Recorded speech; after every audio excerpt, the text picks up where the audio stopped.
Next 9 news में आपका बहुत बहुत स्वागत है। मैं हूं आपके साथ अबरारुल हक रहमानी। गुजरात चुनाव की तारीखों का ऐलान जितना नज़दीक आ रहा है उसके साथ साथ वहां पर जो राजनीतिक सरगर्मियां हैं वो तेज़ होती जा रही है। इस बीच अरविंद केजरीवाल जिस तरीके से गुजरात की सियासत में अपनी एंट्री मारे हैं उससे अब बीजेपी जो है वो काफ़ी खफा नजर आ रही, क्योंकि बीजेपी को इस बात का डर है कि कांग्रेस पार्टी तो उनको कोई नुकसान नहीं पहुंचा सकती और न ही इस स्थिति में है। लेकिन अगर आम आदमी पार्टी गुजरात की जनता के बीच अपनी पकड़ बनाने में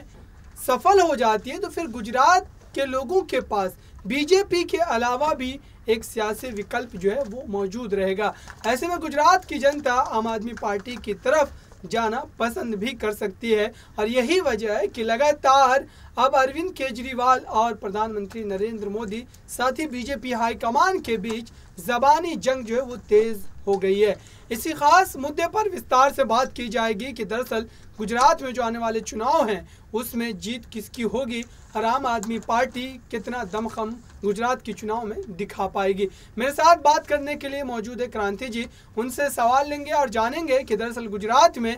अरविंद केजरीवाल के जाने के बाद गुजरात की सियासत में क्या बदलता हुआ नजर आएगा और साथ ही गुजरात में अरविंद केजरीवाल को कितनी सफलता मिलेगी। आपको क्या लग रहा है कि गुजरात में अरविंद केजरीवाल लगातार सभाएं कर रहे हैं, जनता की भीड़ भी आ रही है, युवा भी जुड़ते नजर आ रहे हैं, लेकिन उसके बावजूद भी उनके लिए चुनौती बड़ी है क्योंकि गुजरात बीजेपी का गढ़ कहा जाता है। देखिए, यहाँ पर गुजरात जो है वो बीजेपी का गढ़ तो माना जाता है, लेकिन इसके बावजूद भी अगर मैं बता दूं तो यहाँ पर देखिए अरविंद केजरीवाल ने भी कुछ दिन पहले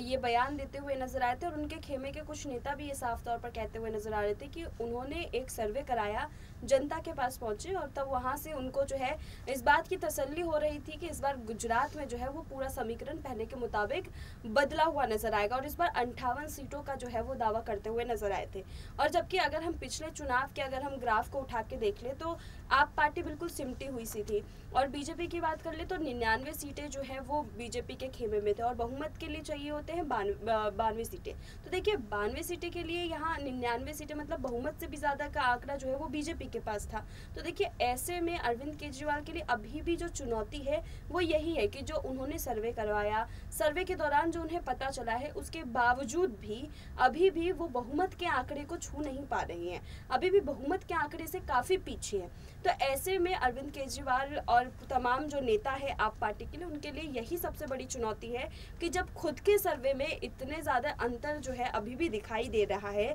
तो फिर अभी अगर हम और दिनों की बात कर ले तो अब ज्यादा समय बचा नहीं है चुनाव में। ऐसे में आप पार्टी के लिए यही सबसे बड़ी चुनौती है कि इस सर्वे रिपोर्ट में अगर सच में धरातल पर यही सच्चाई नजर आती है और पहले 0 से उठ करके अगर वो 58 तक पहुंचते भी है उसके बाद भी उनकी बहुत लंबी जंग जो है वो बची हुई है जो शायद इस बार के चुनाव में कवर हो भी ना पाए। तो आगामी चुनाव को लेकर के वो सोच रहे होंगे। बाकी अभी देखिए जो चुनौती है उसको तो उनको पार करना ही होगा। फिलहाल अभी कभी कभी अनएक्सपेक्टेड जो रिजल्ट होते हैं वो भी सामने आ जाते हैं, तो देखना यही होगा कि अभी चुनाव में और क्या नए नतीजे जो है वो देखने को मिल सकते हैं।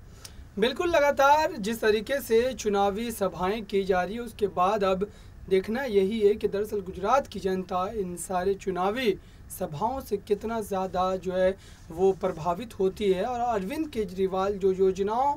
को लॉन्च करने की बात कर रहे हैं, वहाँ पर योजनाएं लाने की बात की जा रही है उनकी तरफ से, तो गुजरात की जनता बीजेपी से अलग जा कर के क्या अरविंद केजरीवाल को गुजरात की सत्ता सौंपेगी या फिर अरविंद केजरीवाल को और ज़्यादा इंतज़ार करना पड़ेगा, ये देखने वाली बात होगी। लेकिन अगर बात करें यहाँ पर बीजेपी और वहाँ पर पहले से मौजूद कांग्रेस के बारे में, तो कांग्रेस पार्टी लगातार गुजरात में विपक्ष के रूप में बनी हुई है, लेकिन बीते 20 सालों में 25 सालों में कांग्रेस की स्थिति में किसी तरीके की सुधार नहीं नजर आ रही है। ऐसे में कन्हैया कुमार को लेकर के जो खबर आ रही है कांग्रेसी खेमे से, कहा जा रहा है कि कन्हैया कुमार को बड़ी जिम्मेदारी दी जा सकती है गुजरात कांग्रेस की तरफ से। तो क्या कन्हैया कुमार के वहाँ पर चुनावी प्रचार प्रसार के हिस्सा बनने के बाद कांग्रेस पार्टी को गुजरात में कोई ज़्यादा फायदा नजर आएगा या फिर एक बार गुजरात में कांग्रेस को विपक्ष में ही बैठना पड़ेगा? देखिए अबरार, अगर यहाँ पर मैं बात करूँ कन्हैया कुमार की, तो कन्हैया कुमार इस वक्त जो है वो बहुत ही ज़्यादा चर्चित चेहरा है। भले कांग्रेस का नाम आजकल जो है वो डूबता हुआ जा रहा है, लेकिन कन्हैया कुमार का नाम जो है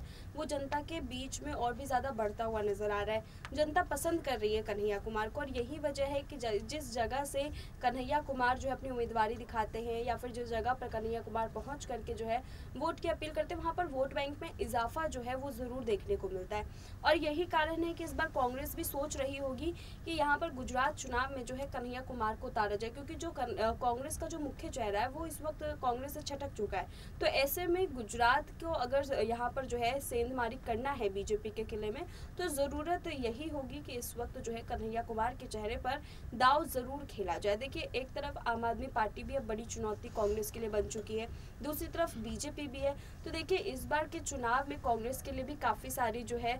मुसीबतें खड़ी हो सकती है। वही अभी जब हम थोड़ी देर पहले बात भी कर रहे थे आम आदमी पार्टी को लेकर के कि उनके लिए क्या क्या चुनौती है, तो देखिए, एक तो उनका यही चुनौती सबसे बड़ा है कि उनके आंकड़े जो है अभी बहुमत को पार नहीं कर पा रही है। दूसरा उनके लिए जो सबसे बड़ी चुनौती है वो ये कि जो विपक्षी दल है, जो मोदी सरकार के विपक्ष में इस वक्त खड़ा है, जो गुजरात में जो है विपक्षी दल की भूमिका निभा रहा है, वो भी यहाँ पर आम आदमी पार्टी को सपोर्ट नहीं करेगा। तो ऐसे में देखा यही जाता है कि गठबंधन की सरकार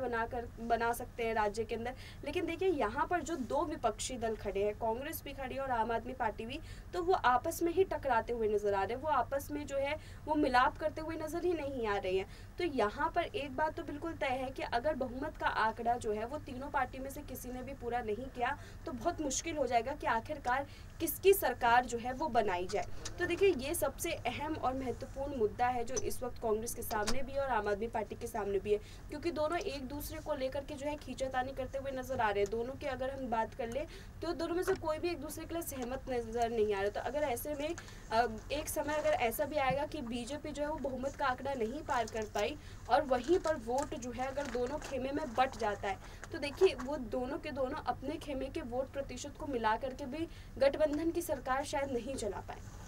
बिल्कुल, तमाम चीज़ें जो है वो चुनावी नतीजों के बाद ही ये तमाम चीज़ें जो है तमाम रणनीति काम आएगी, लेकिन उससे पहले कांग्रेस पार्टी के लिए बड़ी चुनौती यही है कि अरविंद केजरीवाल अगर गुजरात की सियासत में कामयाबी हासिल कर जाते हैं तो फिर बीजेपी से ज़्यादा नुकसान कांग्रेस पार्टी का होगा, क्योंकि बीजेपी फिर भी लड़ाई लड़ने की स्थिति में रहेगी, लेकिन कांग्रेस पार्टी ख़त्म होती नजर आएगी। देखते हैं गुजरात की जनता किसके सर सेहरा बांधती है गुजरात विधानसभा चुनाव के बाद। फिलहाल इस खास कार्यक्रम में इतना ही, दीजिए मुझे इजाज़त, धन्यवाद।